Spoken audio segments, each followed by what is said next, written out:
ခုနေ့က MMA လောကမှာ misinformation ပေးနေမဟုတ်မမှန်ဟာတွေပြောနေတဲ့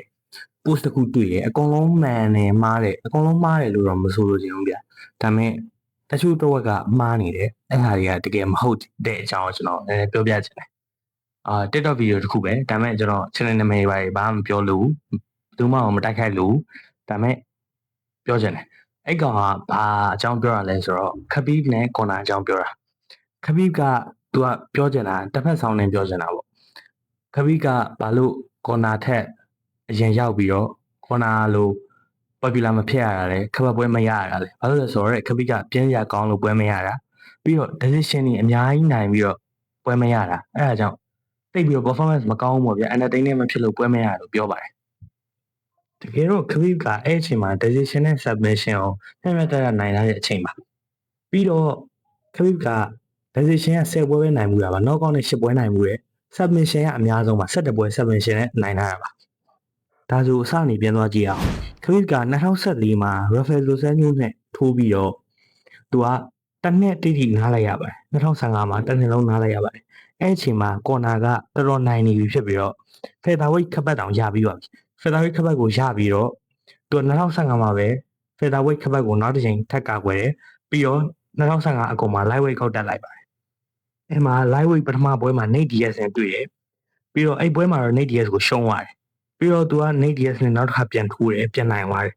သူကအဲ့အချိန်မှာ featherweight လေးနိုင်ပြီးကလာပြီးတော့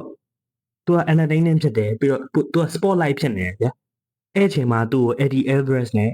ခပတ်ပွဲပေးယူလိုက်တယ်ဆိုတာလေ Khabib က2015အကုန်မှာပြန်ပြီးတော့ကောင်းလာတယ်ကောင်းလာတဲ့အချိန်မှာ Tony Ferguson နဲ့ပွဲတယ်တောက်လျှောက်တယ်9ပွဲလုံး cancel ဖြစ်သွားတယ်ဗျအဲ့မှာ cancel တောက်လျှောက် Tony ကဖြစ်လိုက် Khabib ကဖြစ်လိုက်နဲ့ UFC ကဖြစ်လိုက်နဲ့အဲ့မှာတောက်လျှောက်ဖြစ်နေတဲ့အချိန်မှာ2016အထိဖြစ်နေတာအဲ့အချိန်မှာ Khabib ကို Eddie Alvarez နဲ့တွေ့ပြီးမယ်ဆိုပြီးတော့ဒီတိုင်း contract လုပ်ထားလိုက်တာဗျဒါမဲ့ spotlight က Conor ဖြစ်နေတော့ Conor ကိုပေးလိုက်တယ်လို့ပြောရမှာပေါ့ဗျConor အဲ့အချိန်ပို့ပြီးတော့လည်းနာမည်ကြီးသွားတယ်အဲ့ဆို Khabib ကနားသွားတယ်ပြီးတော့ Tony Ferguson နဲ့တောက်လျှောက်ပွဲတွေကလွဲနေတာဗျအဲ့မှာ Eddie Alvarez နဲ့ Conor နဲ့ထိုးပြီးတော့ Eddie Alvarez ကို Conor အနိုင်ယူလိုက်တယ် Conor နိုင်သွားတယ် champion ဖြစ်သွားတယ်တကယ်မှန်ပါတယ် Conor အဲ့အချိန်လုံးဝသူ့ရဲ့ prime မှာသူအကောင်းဆုံးအချိန်မှာနာမည်အကြီးဆုံးအချိန် UFC ကိုလည်းပတ်စံအရှာပေးဆုံးအချိန်မှာဒါမဲ့ဆရာသမားက2016မှာခပတ်ရပြီးတော့2019တောက်လျှောက်နားလိုက်ပါတယ်သူ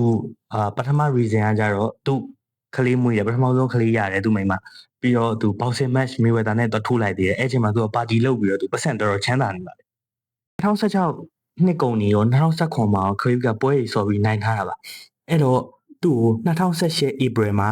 ခပတ်ပဲပေးလိုက်ပါတယ် Alaquinta နဲ့ခပတ်ပေးလူလိုက်တယ်အဲ့မှာ Conor နဲ့ Khabib ဇလန်းစပါပြီUFC 223 Khabib နဲ့ Alaquinta ထိုးမဲ့ပွဲမတိုင်ခင်ပထမအပတ်မှာ Conor တကယ်ချင်းလည်းဖြစ်ရုရှားလည်းဖြစ်တဲ့ Adam Lobov ဆိုတဲ့ကောင်က Khabib ကိုအရင်လီတိုက်လိုက်တာပါ interview တစ်ခုမှာအဲ့ပွဲမတိုင်ခင် Khabib ရဲ့ champion လူတဲ့ပွဲမတိုင်ခင် interview တစ်ခုမှာဒီဟော chicken လို့ခေါ်လိုက်တာပါ Khabib ကို chicken ဆိုတာအင်္ဂလိပ်ဆိုရင် pussy လို့အဓိပ္ပာယ်ရပါတယ်ငါကြောက်ကောင်စောက်ကြောက်ကောင်လို့ပြောတာပါအဲ့ဒါပြောတဲ့အပြင် Khabib ကိုတွေ့တဲ့နေရာသူကပါရိုက်မယ်လို့ပြောထားပါတယ်အဲ့ဒါကို Khabib ကတိသွားပြီးတော့အဲ့5 week မှာပဲ2-3 week မှာပဲသွားပြီးအဲ့ကောင်အဖွဲလိုက်ခေါ်ပြီးပတ်တော့ရိုက်လိုက်ပါတယ်အဲ့ဒါကို Adam Lobov က Conor McGregor ကိုဖုန်းဆက်ပြီးခေါ်လိုက်ပါတယ်အဲ့မှာမောင်ကော်နာကချက်ချင်း Ireland ကနေလေရင်နဲ့လိုက်လာပါတယ်လိုက်လာပြီးတော့ Khabib တို့အဲ့မှာ5 week မှာ press conference လုပ်တဲ့ bus ကောင်ပါဗျာသူ team တွေလည်းရှိတယ်အဲ့ bus ကိုရိုက်ခွဲတယ်အဲ့ bus ကိုရိုက်ခွဲတယ်ပြီးတော့ပြဿနာ coin ပတ်ရှာတယ်ပေါ့ဗျာပြီးတော့ Conor McGregor ရဲဖန်ခံလိုက်ရပါတယ်တရားရုံးတွေပါဝင်လိုက်ရပါသေးတယ်အဲ့ဒါလည်းပြန်လွတ်သွားပါတယ်ကိုတက်ပြောလို့ night club မှာရန်ဖြစ်တာတို့ပြီးတော့Khabib တို့တငယ်ချင်းနေနဲ့ Conor တငယ်ချင်းနဲ့တနက်ပြက်မှုတွေပါဖြစ်တယ်လို့ဘာတစ်ခုမှမဟုတ်ပါဘူးကျွန်တော်တခါမှမဖတ်ဘူးပါအဲ့နဲ့အဲ့ကိစ္စတော့ခဏပြီးသွားတယ် Khabib က Alaquinta နဲ့ပွဲမှာနိုင်သွားတယ်ပြီးတော့အဲ့မှာစပြီးတော့သူတို့ညောင်တစ်ဖက်နဲ့တစ်ဖက်လေးတိုက်ကြတယ်ပြောကြတယ် No weapons step off the bus you talk the big game now I'm here he's doing fucking nothing he sat and took a shit on that bus hid and cowered behind fucking women and caused what happened to happen that's fucking alhamdulillah God give me everything alhamdulillah I know you got this don't like this Alhamdulillah. Tomorrow night, I'm gonna နိုင်သွား smash တယ် your boy, guys. ပြီးတော့အဲ့မှာစပြီးတော့သူတို့ညောင်တစ်ဖက်နဲ့တစ်ဖက်လေးတိုက်ကြတယ်အမျိုးစုံပြောကြတယ်ကွန်နာမက်ဂရကာကခမီအဖေကိုအမျိုးစုံပြောတယ်ဘာသာရေးအကြောင်းတွေပြောတယ်ကွန်နာမက်ဂရကအစားရလီတိုက်ကျန်းတဲ့ကောင်ပါအဲ့မှာပွဲအကြီးစားဖြစ်သွားတာပါသူတို့ညောင်ကတယောက်ကိုတယောက်အရန်မုန်းကြတာပါခမီကပုံမုန်းပါတယ်အခုကြီးသူ့နာမည်ကန်တော့မကန်ပါဘူး2018အောက်တိုဘာမှာသူတို့ပွဲပေးလိုက်ပါတယ်ခမီကနိုင်ထားတာဧပြီမှာနိုင်ထားတာပါဒါမဲ့ခမီကိုချန်ပီယံကာကွယ်ခွင့်ပေးလိုက်တာမြန်တယ်လို့ပြောရပါအောက်တိုဘာမှာပေးလိုက်တယ်2018မှာပဲပြီးတော့အဲ့မှာသူတို့တယောက်နဲ့တယောက်အချင်းချင်းဟိုမီဒီယာမသိဘဲနဲ့ပြောထားရလေအများကြီးရှိတယ် Twitter တွေမှာလည်း tweet လုပ်ထားရရှိတယ်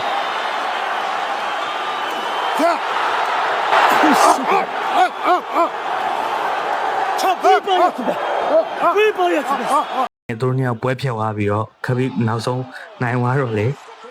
ပွဲပြိတ်တက်ထဲဝင်သွားပြီးတော့ဒလင်ဒန်နစ်ကိုထိုးတယ်သူတို့အချင်းချင်းပွဲအကြီးဖြစ်တယ် estate ကလည်းရဲအများကြီးရောက်လာတယ်ခဘိကလည်းဒေါ်လာ9000လောက်မသိဘူးဒန်ကြီးဆောင်လိုက်ရတယ်ဒါအပြင်သူ့ပွဲထဲမှာခပတ်လည်းမပြီးဘူးအဲ့လိုတွေဖြစ်ပြီးတော့ခဘိနိုင်သွားတယ်နောက်ဆုံးတော့နိုင်သွားတာပဲဗျာသိလားဟာအဓိကနိုင်သွားဝယ်အရေးကြီးတာထိုးနေနေတော့ကွန်နာမက်ဂရကာခဘိကိုဒါငါတို့ကစီးပွားရေးပါပဲကွာလို့ပြောသေးတယ်ဒါပေမဲ့ခဘိကမရဘူးကွန်နာကိုအရင်မုန်းတယ်တကယ်ကွန်နာကလည်းကောင်းတဲ့ကစားသမားပါ UFC ဆိုတော့ကွန်နာကြောင့်အဲ့လောက်နာမည်ကြီးပြီးတော့အဲ့လောက် top ဖြစ်လာတာပါတကယ်ကွန်နာအခုလာမယ်ဆိုလဲ White House event နေပါတယ်မှာတကယ်ကောင်းပါပါကျွန်တော်က MMA viewpoint ကနေနှစ်ဖက်လုံးဘက်ကိုပြောပြတာပါတစ်ဖက်ဆောင်းနေနေမလုပ်ပါနဲ့မဟုတ်တဲ့ misinformation တွေပြောပြီးတော့ like မရှာပါနဲ့ကျေးဇူးတင်ပါတယ် Thank you for watching.